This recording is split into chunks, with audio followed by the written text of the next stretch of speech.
मल्लिकार्जुन खड़गे जी, केसी वेणुगोपाल जी, अशोक गहलोत जी, भूपेश बघेल जी, पवन कुमार बंसल जी, अधीर रंजन चौधरी जी, शक्ति सिंह गोहिल जी, अनिल चौधरी जी, CWC members, PCC president, CLP leaders, senior नेता और हमारी पार्टी के प्यारे कार्यकर्ता भाई और बहनों, आप सबका यहां बहुत बहुत स्वागत, नमस्कार।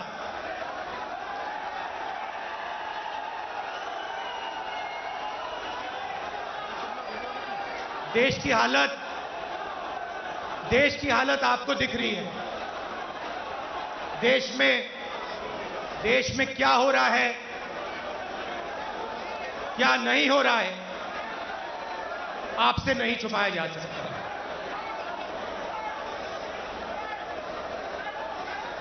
और जब से बीजेपी की सरकार आई है, तब से देश में नफरत और क्रोध बढ़ता जा रहा है। सही है? आपको लग रहा है कि नफरत और क्रोध देश में बढ़ता ही जा रहा है। सही है ना?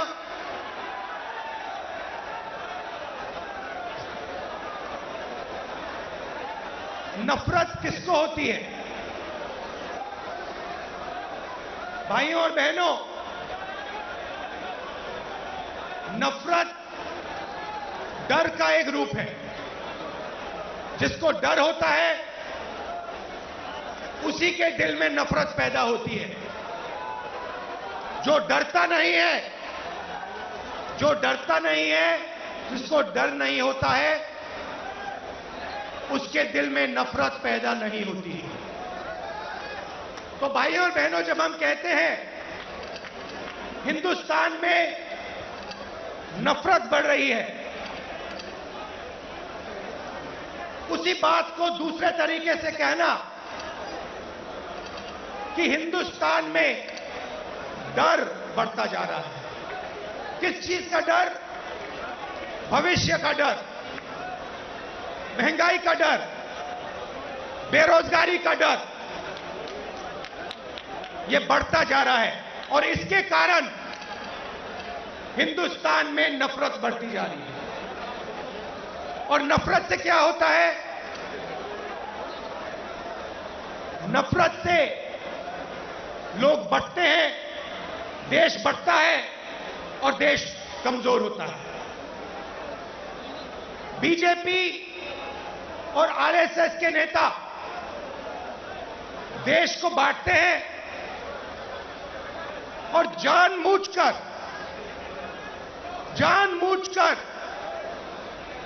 देश में भय पैदा करते हैं, लोगों को डराते हैं और नफरत पैदा करते हैं। अब सवाल उठता है, ये किसके लिए करते हैं और क्यों करते हैं? फायदा इस डर का, इस नफरत का फायदा किसको मिल रहा है? भाई और बहनों, क्या इस डर का फायदा, नफरत का फायदा हिंदुस्तान के गरीब आदमी को मिल रहा है? पिछले 8 सालों में आप मुझे बता दीजिए, हिंदुस्तान के गरीब आदमी को, किसान को, मजदूर को, छोटे दुकानदार को नरेंद्र मोदी जी की सरकार ने क्या फायदा दिया?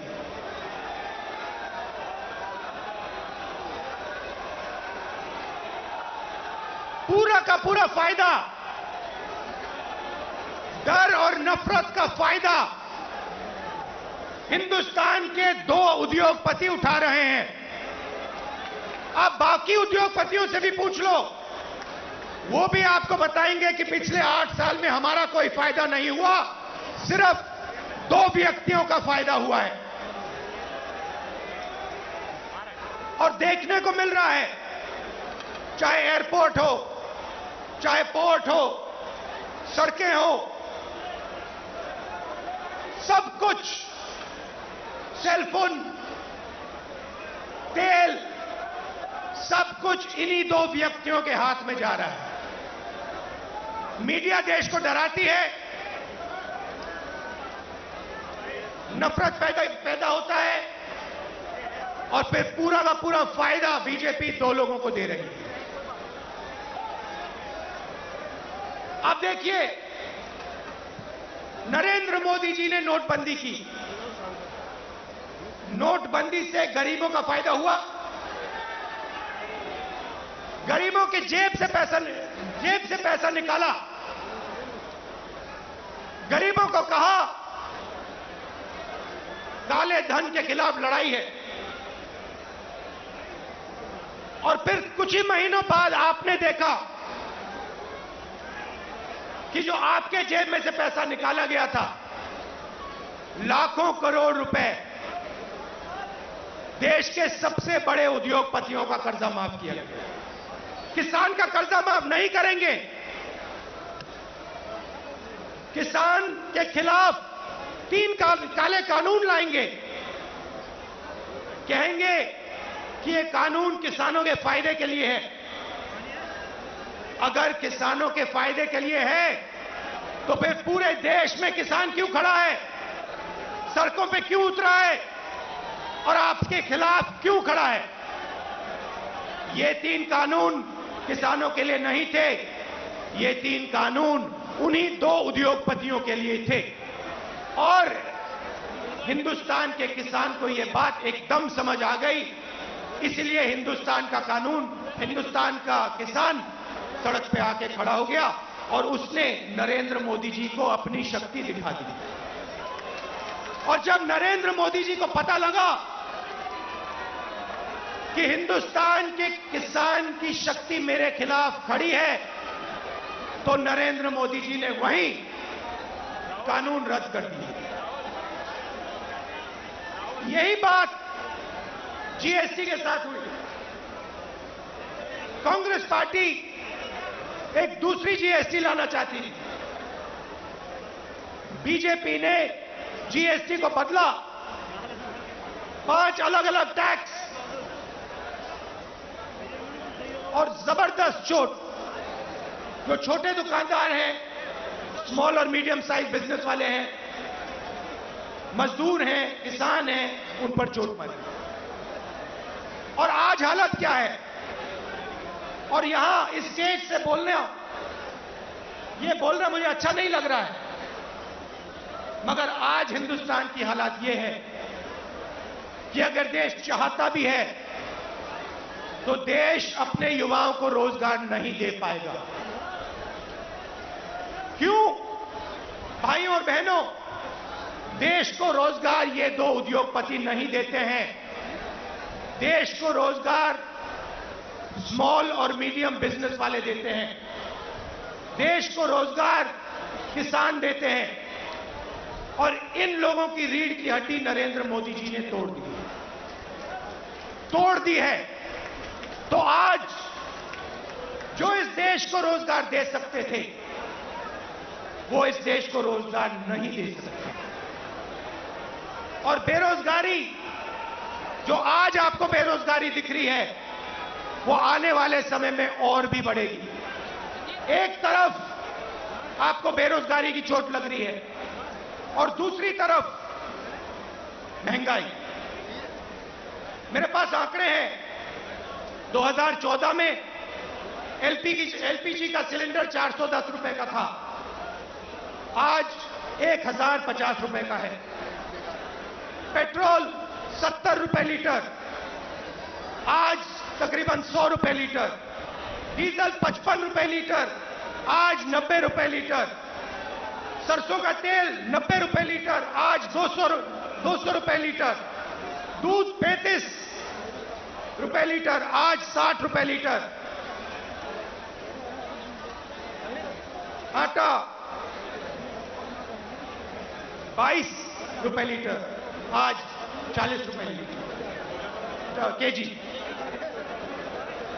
तो एक तरफ आपको बेरोजगारी से चोट लग रही है, और दूसरी तरफ जबरदस्त महंगाई। भाइयों और बहनों, हिंदुस्तान ने ऐसी महंगाई कभी नहीं देखी। नरेंद्र मोदी जी कहते थे 70 साल में क्या किया कांग्रेस पार्टी ने। 70 साल में कांग्रेस पार्टी ने इतनी महंगाई हिंदुस्तान को नहीं दिखाई।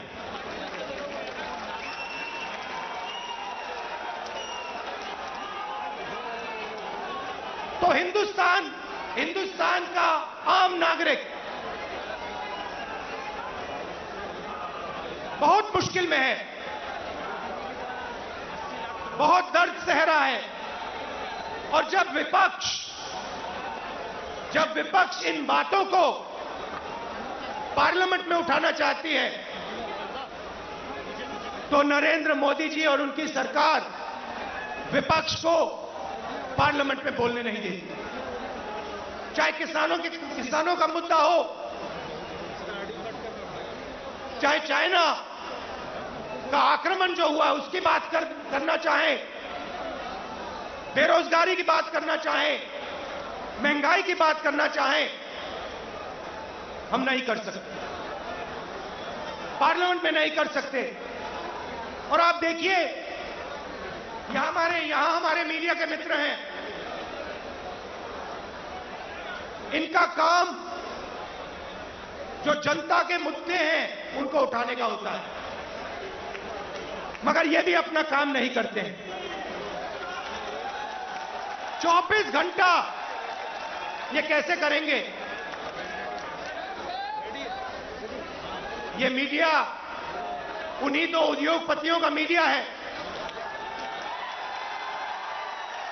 पूरा का पूरा मीडिया उन्हीं दो उद्योगपतियों के हाथ में है।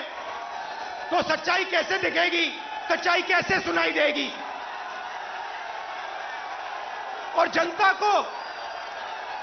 को सब मालूम है। जनता घर में टीवी ऑन करती है और जनता जानती है कि टीवी किसका है और टीवी किसके लिए काम कर रहा है। टीवी दो उद्योगपतियों का है, अखबार दो उद्योगपतियों के हैं, और ये दो उद्योगपति नरेंद्र मोदी जी के लिए 24 घंटा काम करते हैं और नरेंद्र मोदी जी इनके लिए 24 घंटा काम करते हैं। देश में बेरोजगारी, देश में महंगाई और देश का पूरा धन दो उद्योगपतियों के हाथ में। एक तरफ मीडिया का कंट्रोल, दूसरे तरफ प्रधानमंत्री पे कंट्रोल।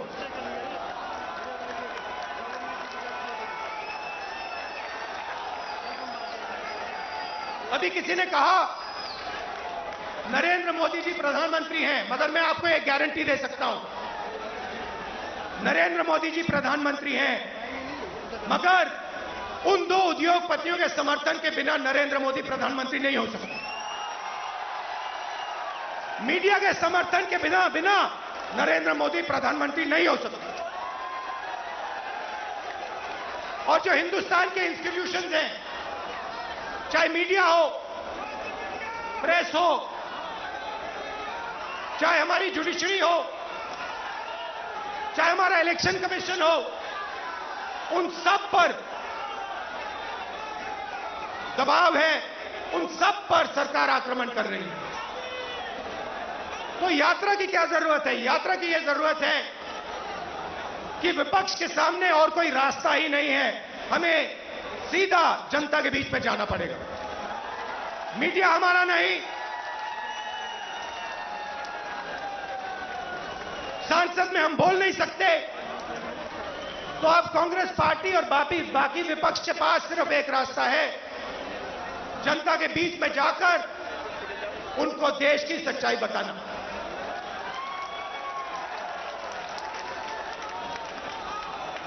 जो भी नरेंद्र मोदी जी के खिलाफ काम करना चाहता है, चाहे कोई भी हो, विपक्ष की पार्टी हो, एक्टिविस्ट हो, एनजीओ का कोई व्यक्ति हो, उस पर पूरा का पूरा जबरदस्त आक्रमण होता है। ईडी, सीबीआई, इनकम टैक्स, ये सब के सब लगा दिए जाते हैं। 55 घंटे मुझे ईडी में वहां पे बैठाया। मगर मैं एक बात समझाना चाहता हूं नरेंद्र मोदी जी को, मैं आपकी ईडी से नहीं डरता हूं, मुझे कोई फर्क नहीं पड़ता। आप 55 घंटे करो, 100 घंटे करो, 200 घंटे करो, 500 घंटे करो, 5 साल करो, कोई फर्क नहीं पड़ता मुझे। ये हमारा जो संविधान है, जो इस देश की आत्मा है, आज इसकी रक्षा करना, आज इसको बचाने का काम हर हिंदुस्तानी नागरिक को करना पड़ेगा। क्योंकि अगर हमने ये नहीं किया, अगर हम आज नहीं खड़े हुए, तो फिर ये देश नहीं बचेगा। क्योंकि ये देश संविधान है, ये देश इस देश की जनता की आवाज है, ये देश इस देश की जनता का भविष्य है। ये देश दो उद्योगपतियों का नहीं है, ये देश हिंदुस्तान के गरीब लोगों का है। और आज दो हिंदुस्तान बन गए हैं, एक मजदूरों का, गरीबों का, किसानों का, बेरोजगार युवाओं का। उस देश में कोई सपना नहीं देखा जा सकता। उस देश में अगर आप रोजगार चाहते हो नहीं मिल सकता, अगर आप अपने बच्चों को कॉलेज यूनिवर्सिटी में भेजना चाहते हो आप नहीं कर सकते हो। उस देश में आपको अपना खून पसीना देना पड़ेगा, और खून पसीना देने के बाद आपको कोई फायदा नहीं मिलेगा। और दूसरा देश इसी हिंदुस्तान के अंदर 2, 3, 10, 15 उद्योगपतियों का, अरबपतियों का, उसमें आप जो भी सपना देखना चाहते हो देख सकते हो। जो भी आप चाहते हो आपको हिंदुस्तान में मिल जाएगा। भाइयों और बहनों, इन दो देशों के बीच में लड़ाई है। नरेंद्र मोदी जी की विचारधारा कहती है कि देश को बांटना है और पूरा का पूरा फायदा चुने हुए लोगों को देना है। हमारी विचारधारा कहती है कि देश सबका है और देश की जनता जो अपना खून और पसीना देती है, उसका फायदा 2-3 उद्योगपतियों को नहीं मिलना चाहिए। उसका फायदा हिंदुस्तान के किसान को, मजदूर को, गरीब को, बेरोजगार युवाओं को मिलना चाहिए। यह फर्क है। और आप चाहिए, आप आज चले जाइए और किसी भी छोटे दुकानदार से, किसी भी मजदूर से, किसी भी स्मॉल और मीडियम बिजनेस वाले से, किसी भी किसान से पूछ लीजिए, क्या यूपीए के समय और आज के समय में क्या फर्क है? यूपीए के समय में 70,000 करोड़ रुपए यूपीए की सरकार ने हिंदुस्तान के किसानों को दिया बिना पूछे। नरेंद्र मोदी जी ने 3 काले कानून दिए। मजदूरों के लिए यूपीए सरकार ने एक ऐतिहासिक कानून मनरेगा दिया। नरेंद्र मोदी जी ने पार्लियामेंट में कहा कि मनरेगा गरीबों पर अपमान है। और फिर आज उनको नरेगा देना पड़ रहा है, क्योंकि अगर आज यूपीए का नरेगा नहीं होता, हिंदुस्तान में आग लग जाती। जमीन अधिग्रहण बिल हम लाए, लाखों करोड़ रुपए हमने गरीब जनता, को कॉम्पनसेशन में देना, लाखों करोड़ रुपए, अरबपति बना दिए। पहले बिना पूछे किसान की जमीन छीन ली जाती थी, हजारों एकड़ बिना पूछे 1 मिनट में छीन लिया जाता था। हमने कहा यह गलत है, हम कानून लाए। नरेंद्र मोदी जी ने पहला काम उस कानून को रद्द करने की कोशिश की, उनका पहला काम था।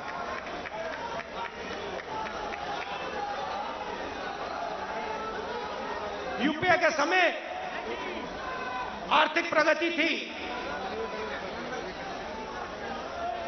हम करोड़ों लोगों को हमने गरीबी से निकाला। जितने लोगों को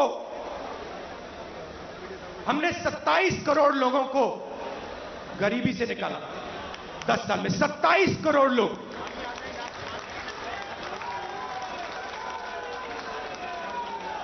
भोजन का अधिकार, मनरेगा, कर्जा माफी, इन औजारों से हमने 27 करोड़ लोगों को 10 साल में गरीबी से निकाला। भाइयों और बहनों, पिछले 8 साल में नरेंद्र मोदी ने 23 करोड़ लोगों को वापस गरीबी में डाल दिया। तो जो हमने काम किया 10 साल में, उन्होंने 8 साल में खत्म कर दिया। और फिर जाके भाषण देते हैं, प्रगति की बात करते हैं, न्यू इंडिया की बात करते हैं, मेक इन इंडिया की बात करते हैं, कहते हैं कि हिंदुस्तान बदल गया।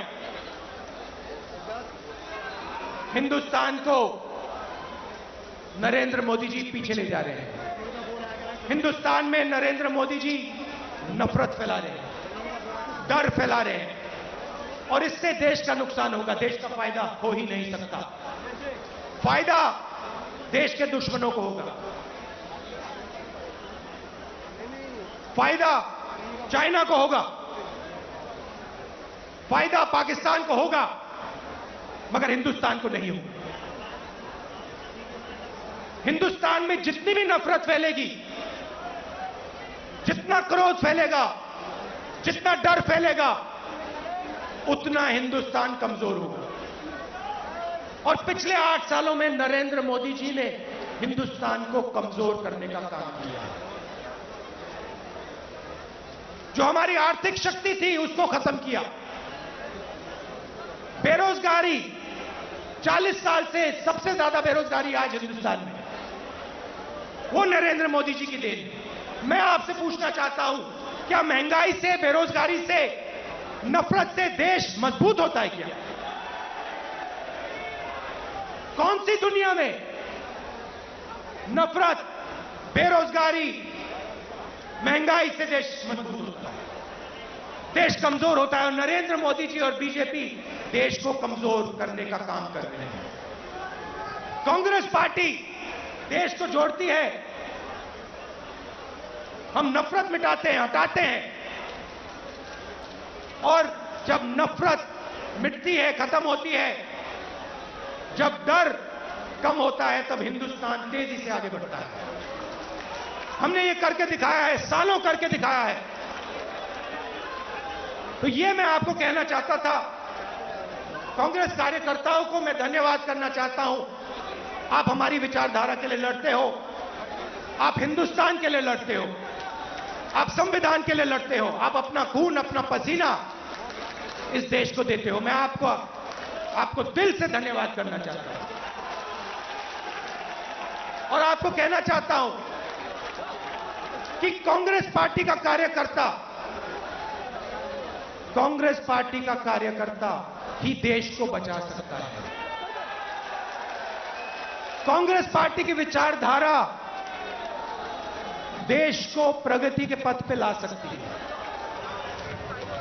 हमारे लिए सरकार ने, जैसे मैंने कहा, रास्ते बंद कर दिए हैं।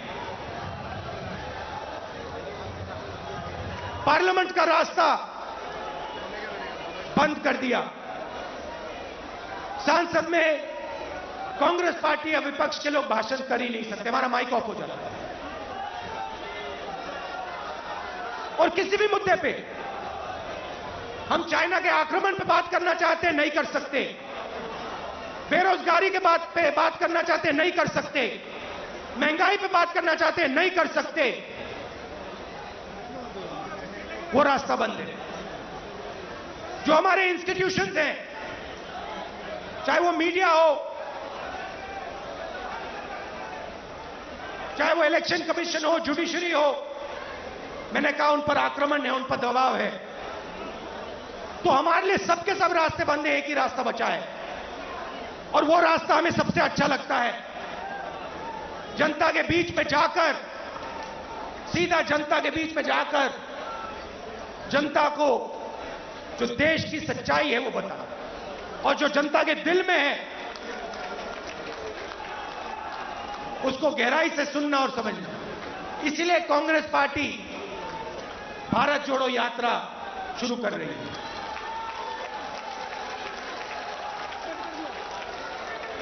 आप सब दूर दूर से आए, इसके लिए मैं आपको दिल से धन्यवाद करना चाहता हूं। विचारधारा की लड़ाई है और कांग्रेस पार्टी की विचारधारा